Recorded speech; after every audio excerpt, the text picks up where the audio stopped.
Good morning, everyone, and welcome to Open the Gates of Righteousness. I've never done 2 videos within a week, but early this morning I felt compelled to bring this message as the Lord was ministering to me. I would have never did this unless the Lord laid it upon my heart, impress it like a burden to get this message out. I would have rather go hide in a cave like Elijah, but it seems the Lord doesn't want me to do so. And he said to me, if you're not going to do it, who is going to do it? And if there's only one person that needs to hear this message, then I will be grateful to the Lord that he used this weak vessel to bring this message. I have a 10-year-old student. He's very smart, intellectual, and he was talking about his friends making YouTube videos, funny videos to get money and likes and subscriptions. And I said to him, well, I'm not doing it for likes or for subscribers, but I do it because of what the Lord showed me to do, that if you don't do it, who is going to do it? And I don't even know how many people are listening or even interested. And he said to me, teacher, if one person listens and you've made a difference, that's the most important thing. And I said to him, yes, you are right. So the Lord was speaking to me through this 10-year-old boy, that even if I can make a difference, or the Lord Jesus through me can make a difference in one person's life, that's worth it. So, these couple of years has been tremendously painful for me. I've gone through a lot of pain that I do not wish on my worst enemy, and betrayal. And if it would have come from sinners, you could have understood it, but it didn't. It came from people I've loved so much and still love. And I've lost my father, and I've lost my animals that I love so dearly. And, sometimes you would ask, why? And, and the Lord answered me last night. Because, before my father died, he said to me, all things will work out together for the good, for those who love the Lord, for those who've been called according to his purpose. Well, the Lord doesn't bring all these things in our lives. He's not the cause. He doesn't make our decisions for us. He gives us free will, and we can choose. He said, I hold out life and death unto you. You choose, but please choose life.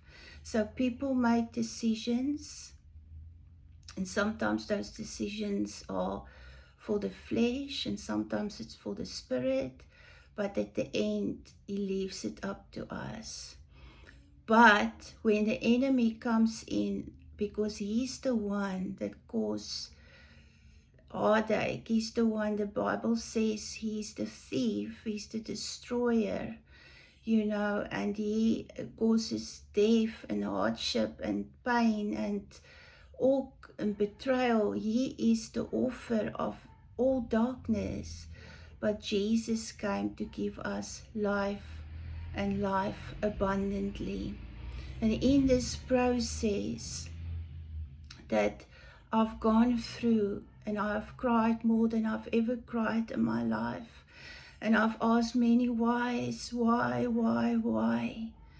And last night the Lord said to me, because I reconnected with a person that I wouldn't have given a thought of day.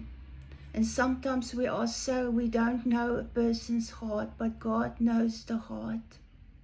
And sometimes people come across very arrogant, hard, because they've been hurt as well. And the Lord has used me and used that person in my life as well. And I had a conversation with the person, and he said to me, you know, Ingela, all my life I have been pushed aside. All my life I have been rejected since the day I was born. I wasn't accepted, but you accept me. Sorry, my phone seems to keep on going dark. You see, the enemy doesn't want me to bring this message. So I said to him, you know, the Lord loved you so much that he allowed me to go through all this pain and all this sorrow to tell you that he loves you, that he accepts you, and that he died for you. Unconditional love, a love that we cannot understand. And you know, he became very quiet, and I could hear the pain in his heart, and I said, I love you because the Lord loves you. And then I started telling him about David. You know, his brothers was chosen above him by the Father when Samuel came. They didn't even consider little David. He was tossed aside with the sheep. But the Lord saw him. He saw his heart. And he said to Samuel, don't look at outward appearances. Look at the heart. The Lord looks at the heart. And the Lord sees you. He sees your heart. And he said to his, is there not another son? He said, yes, that's David. He's there by the sheepfold. He said, go get David. We will not eat this day until you go and fetch him. So they all had to wait for David.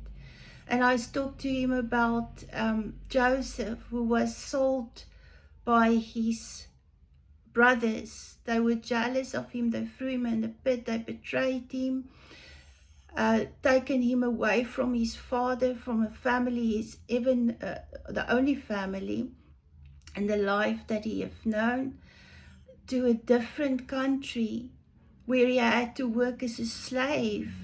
But at the end, the Lord used Joseph to save the whole family. That is the amazing God we have. And Jesus died. If you were the only person, he would have died for you. And sometimes the Lord's ways is above our ways. We cannot understand it, because we become vessels of honor if we submit under his mighty hand. And you know, when Peter came to Jesus and he said, you will not die, he said to him, go behind me, Satan. Because the devil was speaking through him, and he said to him that you're concerned about the things of man, but not the things of God. Judas betrayed Jesus with 30 shekels, and at the end he didn't even use those 30 shekels. He hung himself. If he has known Jesus, if he has listened and opened his heart, he could have received forgiveness. He could have said, please forgive me, and there would have been forgiveness for him. The Lord would have forgiven him, but he didn't. He didn't. And the Bible said he was born for that reason, and that was to betray the Lord. And many things we don't understand. The Lord has mysteries, but I know if he have chosen to ask forgiveness, the Lord would have forgiven him. So this morning, you know, there are many lonely, there are many sick, there are many people going through pain. You know, if your one arm hurts and has gotten hurt and cannot work, the Bible says when one member suffers, all suffers. And then the strong arm needs to help the weak arm. And we need to be there for one another. And I see, you know, churches everywhere, and they're always just for themselves. But there's only one church. and that is the body of Christ. And he died for us all, and he loves us equally. If you stand before him, you are the only person he sees. After my father died, I've listened so many videos about Randy Kay and about heaven, and one thing everyone said, is documented things that happened to those people, verified experiences that has happened to them, and all says that the Lord records everything we do in this body, and the only time he wipes it out is when we ask forgiveness and receive it through the blood of Jesus Christ. You know, when we say bad names about people, if we talk about people behind their backs, remember that's the person the Lord Jesus died for. The Lord doesn't want us to worry about ourselves only, our families. As long as we are happy, as long as we have our families, as long as we have food, as long as things are going good with us. No, he wants us to reach out to the vulnerable. We are his hands, his feet, his mouth. We need those that are led by the Spirit of God. They are the children of God. Let us reach out. Let us ask the Holy Spirit, who is lonely, who is in pain. Maybe you can just go and say, can I pray for you today? Can I give you a bread today? Let the Spirit lead you. There's always something you can do for someone else. Pick up a phone and say, you know, I think of you. I pray for you. You are important. The Lord loves you. Let us reach out beyond the church walls. Let us really care for one another, because we all are part of the family of the Lord Jesus Christ. And one day, we're all going to be together as one family with the Lord. But this is the testing ground. What you do here is going to affect what you're going to be up there with the Lord Jesus. So this morning, I just want to bring this and say, you know, you might be hurting this morning. The Lord is with you in that fire, and he will turn it around. Let's trust him, because our destination is in heaven. At the end, this is all going to pass away, but one thing that will never pass away is the Word of God.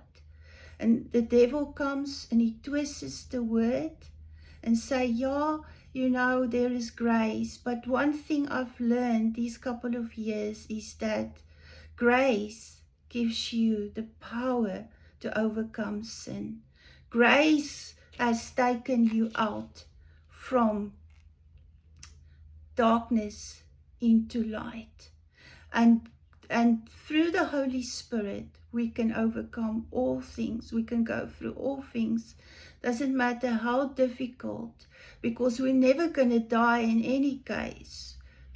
We are eternal spirits, but where you're going to live is what makes the difference. You're going to live with Jesus forever in his eternal home, or you're going to go to hell. It's your choice to choose death or life. I want you to know this morning, the Lord loves you. He cares for you. And if you trust in him, he will work all things for the good, for those who love him and those that have been called according to his purpose. And read the word for yourself, so that you cannot be deceived, because the deceiver deceives you to some point when it's too late, you realize, oh, what has just happened.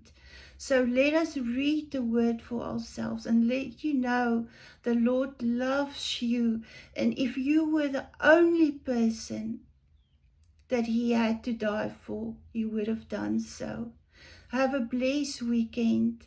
and know you are greatly, greatly loved by the Lord Jesus Christ, and He's close to the brokenhearted. He will come and bind up your wounds like He did with the parable He showed of the Samaritan man who was beaten.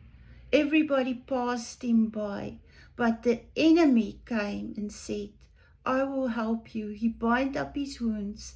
He took him to a hotel and he said, bill me, I will pay his cost. Because that man is important. You are important. Have a blessed week, and know the Lord will never leave you and never forsake you. Have a blessed weekend.